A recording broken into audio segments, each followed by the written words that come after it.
Voici une correction détaillée de l'exercice La stéréoisomérie de Pasteur à nos jours. L'acide tartrique est présent dans la nature sous forme racinique dans les grains de raisin. On vous donne sa formule semi-développée. Vous aviez également joint à cet exercice un texte explicatif que je n'ai pas remis ici. Nous allons donner les réponses aux questions sous forme détaillée et expliquée. Question numéro 1, recopier, entourer et nommer les groupements caractéristiques présents dans cette molécule. Évidemment, faites la question avant de regarder la réponse. Merci. Vous avez ici l'acide tartrique où apparaissent deux types de groupes. On vous demande bien les groupes caractéristiques et non les familles. Vous avez le groupe hydroxyle, OH, que l'on retrouve dans la famille des alcools. Et vous avez un autre type de groupe qu'on appelle le groupe carboxyle, c'est double liaison O, OH, que l'on retrouve dans la famille des acides carboxyliques. Un autre groupe que vous devez connaître, qui n'apparaît pas ici, est le groupe carbonyle, c'est double liaison O, que l'on trouve par exemple dans les aldéhydes ou les cétones.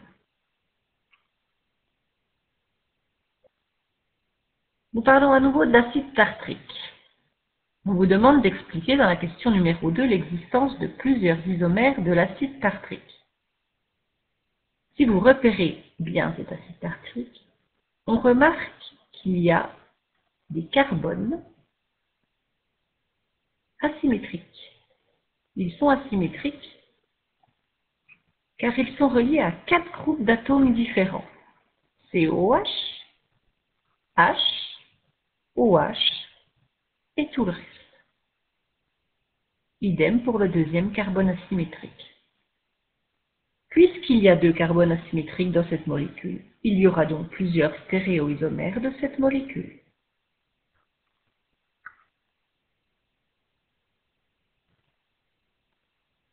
On vous demande d'utiliser la représentation de Gram pour trouver les différents stéréoisomères de l'acide tartrique. On vous demande d'utiliser la représentation de Gram, c'est obligatoire. On ne peut pas représenter des stéréoisomères si on n'a pas la représentation de Gram. Puisque nous avons vu que l'acide tartrique a 2 carbones asymétriques, il faudra utiliser ce type de représentation. Vous pouvez en représenter un au hasard, c'est-à-dire en mettant autour des différentes liaisons les différents constituants, mais dans n'importe quel ordre. Moi, par exemple, j'ai mis dans cet ordre-là. Si vous n'avez pas tout à fait le même ordre, ce n'est pas grave. On est bien d'accord? Vous avez la structure et vous mettez les constituants AH, les OOH, OH, dans n'importe quel ordre. Si vous n'avez pas la même représentation que moi, ce n'est pas un problème. Il faut ensuite dessiner son énantiomère. Pour cela, on dessine un miroir blanc. Et on dessine, moi j'ai pris la molécule A, je dessine la molécule A' de l'autre côté.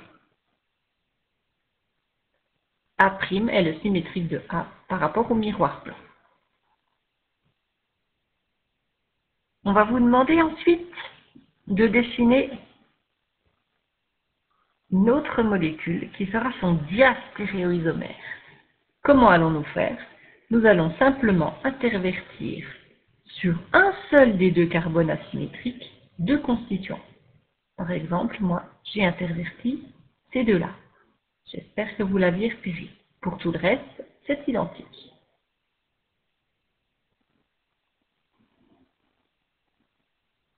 Nous voyons que dans cette molécule, que j'avais nommée petit c, il y a un plan de symétrie à l'intérieur de la molécule.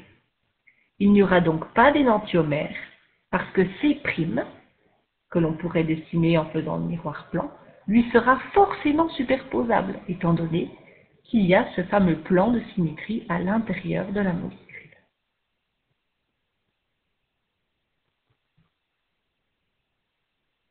Question numéro 4. On vous demande la définition d'un énantiomère et d'indiquer quelles sont les molécules vues précédemment qui correspondraient aux 2 énantiomères séparés par Pasteur. Réponse. Deux énantiomères sont deux molécules images l'une de l'autre dans un miroir plan, mais elles ne sont pas superposables. Il faudrait casser des liaisons pour passer de A à A'. A et A' sont bien images l'une de l'autre. Les molécules A et A' sont donc des énantiomères. Puisque A et A' ne sont pas superposables, alors A et A' sont des molécules chirales. Question 5. On vous parle dans le texte de la différence observée entre les deux énantiomères en présence de la souche de pénicilline. Je vous remontre la partie du texte qui nous intéresse. Pasteur a montré que seul le stéréoisomère dextrogyle était dégradé par la souche de pénicilline. Puisque seul un des stéréoisomères est dégradé par la souche de pénicilline, cela signifie qu'ils n'ont pas les mêmes propriétés biologiques. Effectivement, c'est bien ce que nous avions vu dans le cours.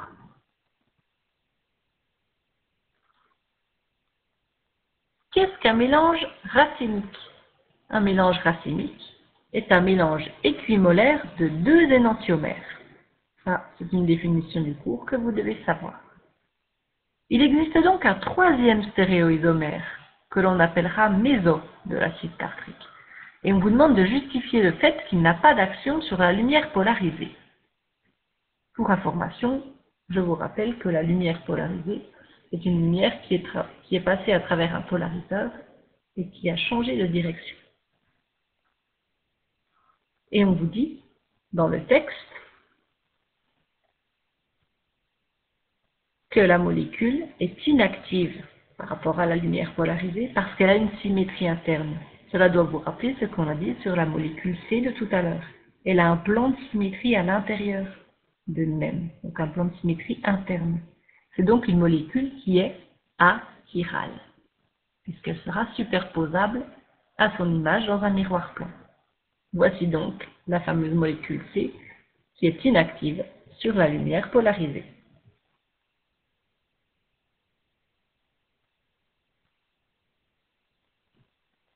On vous demande de représenter une forme éclipsée et une forme décalée de l'acide tartrique. Alors il y a deux façons de faire. On peut faire en représentation de Cram ou alors en représentation de Newman. En représentation de Cram, voici une forme décalée et voici une forme éclipsée.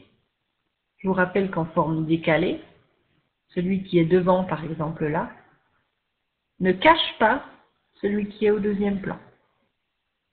En formule éclipsée, si l'on regarde, on va avoir celui-là par exemple qui est devant, qui va cacher celui qui est ici au deuxième plan. Pour faire la représentation de Newman, on va se placer dans l'axe carbone-carbone. Donc on place son œil dans ce fameux axe. On va observer donc ce carbone-là au premier plan, celui-là au second plan. Et voilà ce que l'on obtient pour la formule décalée. Au premier plan, on avait ce carbone-là, avec au-dessus un hydrogène, le voilà. À notre droite, ce groupement OH, le voilà. À notre droite, ce groupement COH, le voilà. Au second plan, donc ce carbone-là est au second plan. Qu'est-ce qu'on observe en haut à gauche? Le groupement OH. Voilà. À droite, le groupement COOH, que voilà. Et en dessous, le groupement H, que voilà. Essayez de faire de même pour la forme éclipsée. Je vous montrerai ce que vous devez obtenir avec celle qui est présentée ici. On se place à nouveau dans l'axe carbone-carbone. Donc ce premier carbone est au premier plan, celui-ci au deuxième plan. Voilà ce que l'on doit obtenir.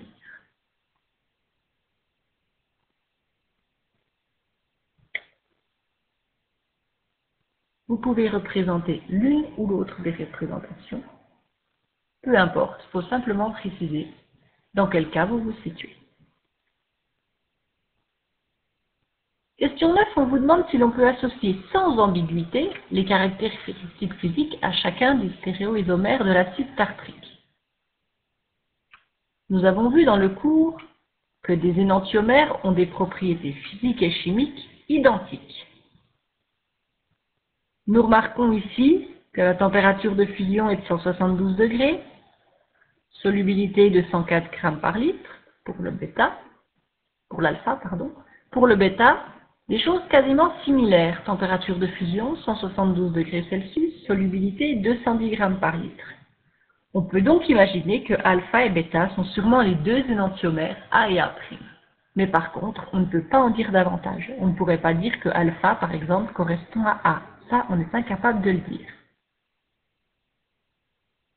La seule différence, c'est le pouvoir rotatoire, c'est-à-dire l'action de la molécule sur la lumière.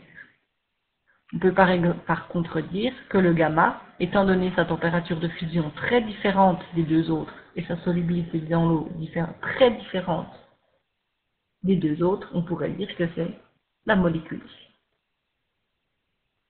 On vous demande de proposer et d'écrire une expérience qui permette d'identifier deux de ces stéréoisomères. Il faudrait porter à ébullition. Celui qui a la plus petite température d'ébullition passera le premier à l'état gazeux. On pourrait rajouter de la pénicilline.